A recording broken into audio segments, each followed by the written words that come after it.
ನಮಸ್ತೆ friends, welcome to my YouTube channel.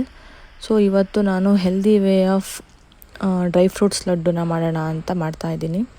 So ಇದಕ್ಕೆ ಬೇಕಾಗಿರೋ ಇಂಗ್ರೀಡಿಯೆಂಟ್ಸು ಗೋಡಂಬಿ, ಪಿಸ್ತಾ, ಬಾದಾಮಿ, ಆಮೇಲೆ ನಾನು ಒಂದಿಷ್ಟು ಸೀಡ್ಸ್ನ ಆ್ಯಡ್ ಮಾಡ್ತಾಯಿದ್ದೀನಿ ಬಿಕಾಸ್ ಇದು ಹೆಲ್ದಿ ವೇಯಲ್ಲಿ ಮಾಡೋಣ ಅಂತ.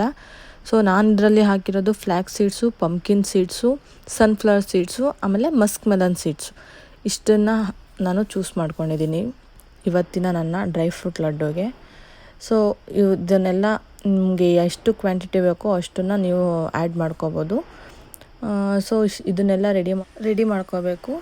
ಅದಾದಮೇಲೆ ಎಲ್ಲ ಸೀಡ್ಸ್ನು ಆಮೇಲೆ ಎಲ್ಲ ಡ್ರೈ ಫ್ರೂಟ್ಸ್ನು ನೀಟಾಗಿ ಚಿಕ್ಕ ಚಿಕ್ಕದಾಗಿ ಕಟ್ ಮಾಡ್ಕೊಬೇಕು.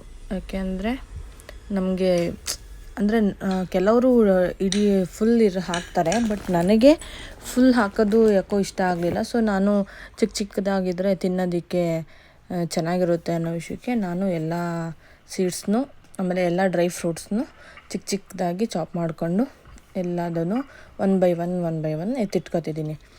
ಆ್ಯಕ್ಚುಲಾಗಿ ನಾನು ಫಸ್ಟು ಅಂದ್ಕೊಂಡೆ ಡ್ರೈ ಫ್ರೂಟ್ ಲಡ್ಡು ಮಾಡೋಣ ಅಂತ. ಇದು ಫಸ್ಟ್ ಟೈಮ್ ನಾನು ಮಾಡ್ತಾ ಇರೋದು. ಸೊ ಬೇಗ ಆಗುತ್ತೆ ಅಂತ ನಾನು ಅಂದ್ಕೊಂಡೆ. ಯಪ್ಪ, ಅದಾದಮೇಲೊಂದು ಟೈಮ್ ಹಿಡಿತು ಅಂದರೆ ಓ ಗಾಡ್ ಕೇಳಬೇಡಿ. ಎಷ್ಟು ಹೊತ್ತು ಅಂದರೆ ಆಲ್ಮೋಸ್ಟ್ ನಾನು ಮಾರ್ಕೆಟಿಗೆ ಹೋಗಿ ಬಂದು ಒಂದು 11 o'clock ಅನ್ಕೋತೀನಿ. 11ಗೆ ಸ್ಟಾರ್ಟ್ ಮಾಡಿದ್ದೀನಿ. ಸೊ ಸಂಜೆ ಹತ್ತತ್ರ ಒಂದು 3 ಗಂಟೆವರೆಗೂ ಬರೀ ನಂದು ಇದೇ ಕೆಲಸನೇ ಆಗೋಯ್ತು. ನನಗಂತೂ ಅಯ್ಯೋ ದೇವರೇ, ಯಾಕಾದರೂ ನಾನು ಡ್ರೈ ಫ್ರೂಟ್ ಲಡ್ಡು ಮಾಡೋದು ಹಿಡ್ಕಣ್ಣಪ್ಪ ಅನ್ನೋ ರೇಂಜಿಗೆ ಫ್ರಸ್ಟ್ರೇಷನ್ ಬಂದುಬಿಡ್ತು. ಇಷ್ಟೊಂದೆಲ್ಲ ಟೈಮ್ ಹಿಡಿಯುತ್ತೆ ಅನ್ನೋದಾಗಿದ್ದರೆ ನಾನು ಮಾಡೋದ್ರ ಬಗ್ಗೆ ಸ್ವಲ್ಪ ಅಂದರೆ ನಾನು ಫಸ್ಟ್ ಏನು ಅಂದ್ಕೊಂಡೆ, ಸ್ವಲ್ಪ ಆಗುತ್ತೇನೋ ಇವೆಲ್ಲ ಅಂತ ನಾನು ಅಂದ್ಕೊಂಡೆ. ಯಾಕೆಂದರೆ ನಾನು ಸೀಡ್ಸ್ ಎಲ್ಲ ತೊಗೊಂಡಿರೋದು ಒಂದು 100 ಗ್ರಾಮ್ಸಲ್ಲಿ. ಸೊ ಸ್ವಲ್ಪ ಆಗುತ್ತೆ ಬಿಡು ಅಂತ ನಾನು ಅಂದ್ಕೊಂಡೆ, ಬೇಗ ಮಾಡ್ಬೋದು ಅಂತ. ಆದರೆ ಏನು ಈ ರೇಂಜಿಗೆ ಟೈಮ್ ಹಿಡಿತು ಅಂದರೆ ಮಾಡಿದ ಮೇಲೆ ಗೊತ್ತಾಯಿತು ಇದು ಸ್ವಲ್ಪ ಆಗಲಿಲ್ಲ, ಸ್ವಲ್ಪ ಜಾಸ್ತಿನೇ ಆಯಿತು ಅಂತ ಫ್ಲ್ಯಾಶ್ ಆಯಿತು. Come back to the recipe.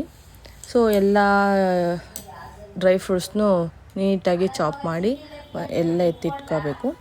ಆಮೇಲೆ ಇದಕ್ಕೆ ಮೇನ್ ಇಂಗ್ರೀಡಿಯೆಂಟ್ ಬಂದುಬಿಟ್ಟು ಖರ್ಜೂರ ಅಂದರೆ ಇದಕ್ಕೆ ನಾವು ಶುಗರು ಏನೂ ಹಾಕಲ್ಲ. ಸೊ ಮೇನ್ ಇಂಗ್ರೀಡಿಯೆಂಟ್ ಬಂದುಬಿಟ್ಟು ಖರ್ಜೂರದಲ್ಲೇ ಅದ್ರ ಸ್ವೀಟ್ನೆಸ್ಸೇ ಲಡ್ಡುಗೆ ಸಿಗೋದು.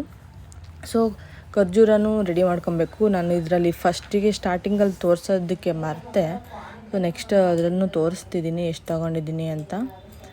ಸೊ ಎಲ್ಲನೂ ಚಾಪ್ ಮಾಡ್ಕೊಂಡು ರೆಡಿ ಮಾಡ್ಕೊತಾ ಇದ್ದೆ. ಪಕ್ಕದಲ್ಲಿ ನಮ್ಮ ಹಬ್ಬ ಇತ್ತಲ್ಲ, ಸೊ ನಮ್ಮ ಅತ್ತೆನೂ ಹಬ್ಬಕ್ಕೆ ರೆಡಿ ಮಾಡ್ಕೊತಾ ಇದ್ದರು. ಅವ್ರ ಜೊತೆ ಎಲ್ಲ ಕಾನ್ವರ್ಸೇಷನ್ ಮಾಡ್ಕೊಂಡು ಒಂದೊಂದ್ಸಲ 5 ನಿಮಿಷ ಅದೆಲ್ಲ ಕುತ್ಕೊಂಡು ಇವೆಲ್ಲ ಕಟ್ ಮಾಡೋ ಅಷ್ಟರಲ್ಲಿ ನನ್ನ ಕುತ್ತಿಗೆ ಎಲ್ಲ ಫುಲ್ ಪೇನ್ ಬಂದುಬಿಡ್ತು. ನನಗಂತೂ ಯಪ್ಪ ಸಾಕಾಗೋಯ್ತು. ಇವೆಲ್ಲ ಒಂದು ಕಡೆ ಆದರೆ ಈ ಪಿಸ್ತಾ ಕಟ್ ಮಾಡೋದು ನನಗೆ ಸಖತ್ ಹಿಂಸೆ ಆಯಿತು. ಕೆಲವರು ತುಂಬ ಈಸಿಯಾಗಿ ಮಾಡ್ತಾರೆ, ಚಾಪರು ಅದು ಇದು ಅಂತ. ಬಟ್ ಏನು ಮಾಡೋಣ, ಇದು ನನ್ನ ಫಸ್ಟ್ ವಿಡಿಯೋ ಆಗಿರೋದ್ರಿಂದ ನನಗೆ ಅಂದರೆ ಸಡನ್ನಾಗಿ ಪ್ಲ್ಯಾನ್ ಮಾಡಿದೆ, ಒಂದು ವ್ಲಾಗ್ ಮಾಡ್ಕೊಂಡೆ ಮಾಡೋಣ ಬಿಡು ಅನ್ನೋ ಥರ. ಸೊ ಹಾಗಾಗಿ ಪ್ರೀ ಪ್ಲ್ಯಾನ್ಡ್ ವಿಡಿಯೋ ಅಲ್ಲ. ನಾನು ಜಸ್ಟು ನಮಗೆ ಹೆಲ್ದಿ ಒಂದು ಡೈಲಿ ಒಂದೊಂದು ಡ್ರೈ ಫ್ರೂಟ್ ಲಡ್ಡು ತಿಂದರೆ ಒಳ್ಳೆಯದು ಅನ್ನೋ ವಿಷಯಕ್ಕೆ ನಾನು ಮಾಡೋಣ ಅಂತ ಅಂದ್ಕೊಂಡೆ. ಸೊ ನಾನು ಎಲ್ಲ ಐಟಮ್ ಎಲ್ಲ ತಂದಿಟ್ಕೊಂಡಿದ್ದೆ ಮಾಡೋಣ ಅಂತ. ಅದಾದಮೇಲೆ ತಡಿ ಮಾಡ್ತಾಯಿದ್ದೀನಲ್ವ, ಹೆಂಗೂ ಯಾವಾಗಲೂ ಮಾಡೋಕ್ಕಂತೂ ಆಗಲ್ಲ ಬಿಕಾಸ್ ಇದು ತುಂಬ ಕಾಸ್ಟ್ಲಿ ಬೀಳುತ್ತೆ. ಸೊ ಹೆಂಗೂ ಮಾಡ್ತಾಯಿದ್ದೀನಲ್ಲ, ಒಂದು ವೀಡಿಯೋ ಶೂಟ್ ಮಾಡ್ಕೊಂಬಿಡೋಣ ಅಂತ ಮಾಡಿದೆ. ಈ ಮಾಡೋದೊಂದು ಕಡೆ ಆದರೆ ವೀಡಿಯೋ ಶೂಟ್ ಮಾಡ್ಕೊತ ಮಾಡೋದು ಇನ್ನೊಂದು ದೊಡ್ಡ ತಲೆನೋವು.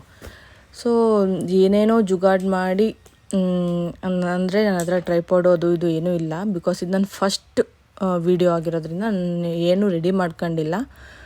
ಓಕೆ, ಇವಾಗ ನನ್ನ ಎಲ್ಲ ಡ್ರೈ ಫ್ರೂಟ್ಸ್ನು ಕಟ್ ಮಾಡ್ಕೊಂಡಿದ್ದು ಆಯಿತು ಫೈನಲ್ ಆಗಿ ತುಂಬ ಹೊತ್ತಾದಮೇಲೆ. ಸೊ ಇವಾಗ ಮೇಯ್ನಾಗಿ ಏನೇನು ಬೇಕು ಎಲ್ಲ ತೋರಿಸ್ತೀನಿ.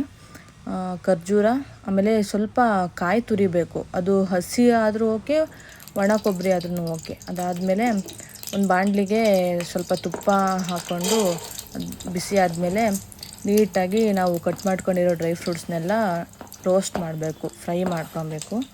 ಸೊ ಫಸ್ಟು ಬಾದಾಮಿ, ಅದಾದಮೇಲೆ ಗೋಡಂಬಿ, ಅದಾದಮೇಲೆ ಸ್ವಲ್ಪ ಪಿಸ್ತಾ ಎಲ್ಲ ಹಾಕಿ ಚೆನ್ನಾಗಿ ಫ್ರೈ ಮಾಡಬೇಕು. ಯಾಕೆಂದರೆ ಅದೆಲ್ಲ ಸ್ವಲ್ಪ ಜಾಸ್ತಿ ಫ್ರೈ ಮಾಡಬೇಕು.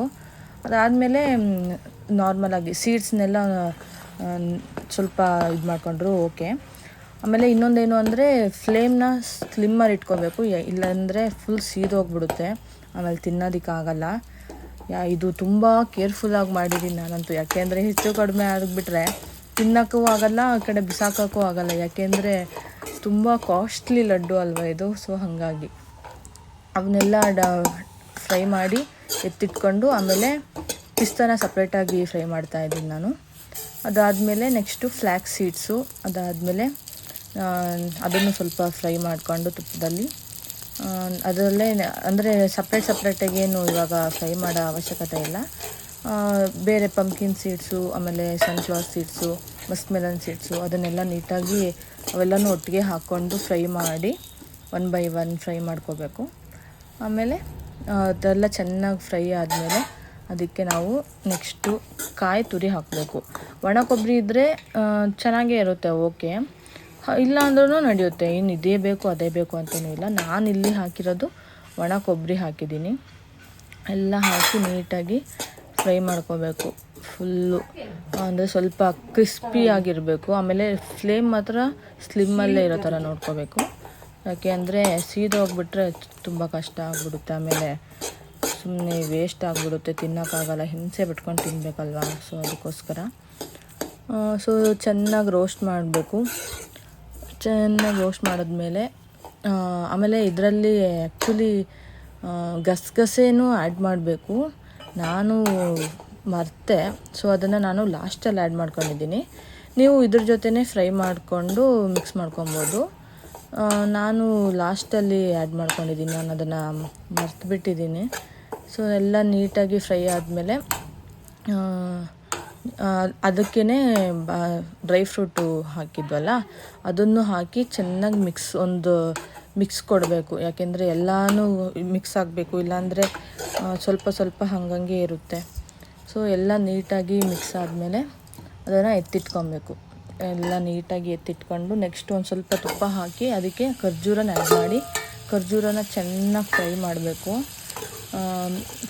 ಫ್ರೈ ಮಾಡಿ ಆಮೇಲೆ ನಾನು ಒಂದು ಸ್ವಲ್ಪ ಮಿಕ್ಸಿಗೆ ಹಾಕ್ಕೊಂಡು ಆಡಿಸ್ಕೊಂಡು ತಿರ್ಗಾ ಫ್ರೈ ಮಾಡಿದ್ದೀನಿ. ಯಾಕೆ ಅಂದರೆ ಅದು ಫುಲ್ ಮೆತ್ತಗೆ ಆಗ್ತಿರಲಿಲ್ಲ ಬರೀ ಫ್ರೈ ಮಾಡಿದಾಗ. ಸೊ ಹಾಗಾಗಿ ಸ್ವಲ್ಪ ಮಿಕ್ಸಿಗೆ ಆಡಿಸಿದ್ದೀನಿ, ಅದನ್ನು ಇಲ್ಲಿ ತೋರಿಸಿಲ್ಲ. ಸೊ ಇವಾಗ ನಾನು ಮರ್ತಿದ್ದೆ ಅನ್ನಲ್ಲ ಗಸಗಸೆನ, ಅದನ್ನು ಇಲ್ಲಿ ಹಾಕಿದ್ದೀನಿ. ಹಾಕಿ ಚೆನ್ನಾಗಿ ಕೈ ಆಡಿಸ್ಬೇಕು. ಕೈ ಆಡಿಸಿದ್ಮೇಲೆ ಇದು ಚೆನ್ನಾಗಿ ಇದಾಗುತ್ತಲ್ವ, ಅಂದರೆ ನಾವು ಇದಕ್ಕೆ ಶುಗರ್ ಏನು ಆ್ಯಡ್ ಮಾಡದೇ ಇರೋದ್ರಿಂದ ಈ ಖರ್ಜೂರದ್ದು ಏನಿದೆ ಅಲ್ಲ ಅದರಲ್ಲೇ ನಾವು ಉಂಡೆ ಕಟ್ಟಬೇಕಾಗಿರುತ್ತೆ. ಸೊ ಇವಾಗ ಚಾಪ್ ಮಾಡಿರೋ ಎಲ್ಲ ಡ್ರೈ ಫ್ರೂಟ್ಸು ಆಮೇಲೆ ಸೀಡ್ಸನ್ನು ಇದಕ್ಕೆ ಹಾಕಿ ಚೆನ್ನಾಗಿ ಒಂದು ಮಿಕ್ಸ್ ಕೊಟ್ಬಿಟ್ಟು ಇದನ್ನು ಸ್ವಲ್ಪ ಕೈಗೆ ತುಪ್ಪ ಹಚ್ಕೊಂಡು ಇದನ್ನು ಉಂಡೆ ಥರ ಮಾಡಿದ್ರೆ ನಮ್ಮ ಡ್ರೈ ಫ್ರೂಟ್ ಲಡ್ಡು ತಿನ್ನೋದಕ್ಕೆ ರೆಡಿ ಆಯಿತು. ಸೊ ಇದು ಸಖತ್ತಾಗಿರುತ್ತೆ, ಟ್ರೈ ಮಾಡಿ ಎಲ್ರೂ. ಇದು ನನ್ನ ಫಸ್ಟ್ ವಿಡಿಯೋ. ಸೊ ನನ್ನ ಚಾನಲ್ನ ಸಬ್ಸ್ಕ್ರೈಬ್ ಮಾಡಿ, ಪ್ಲೀಸ್ ಸಪೋರ್ಟ್ ಮಾಡಿ. ನೆಕ್ಸ್ಟು ವ್ಲಾಗ್ಸು ಎಲ್ಲ ಹಾಕ್ತೀನಿ. ಸೊ ನಿಮ್ಮ ಸಪೋರ್ಟ್ ನನ್ನ ಮೇಲಿರಲಿ. ಇದು ನೋಡೋದಕ್ಕೆ ಎಷ್ಟು ಚೆನ್ನಾಗಿದೆಯೋ ತಿನ್ನೋದಕ್ಕೂ ಅಷ್ಟೇ ಸಖತ್ತಾಗಿದೆ. ಮಾಡಿ ನಿಮ್ಮ ಮನೇಲಿ ಎಲ್ಲರೂ ತಿನ್ಬೋದು, ಚಿಕ್ಕ ಮಕ್ಕಳು ದೊಡ್ಡವರು ಎಲ್ಲರೂ ತಿನ್ಬೋದು, ಸಖತ್ತಾಗಿರುತ್ತೆ. ಇನ್ನೊಂದು ಸಲ ಟ್ರೈ ಮಾಡಿ. ಪ್ಲೀಸ್ ನನ್ನ ಚಾನಲ್ನ ಸಬ್ಸ್ಕ್ರೈಬ್ ಮಾಡಿಕೊಡಿ. Thank you so much. Next ವಿಡಿಯೋಲಿ ಸಿಗೋಣ. ಬಾಯ್.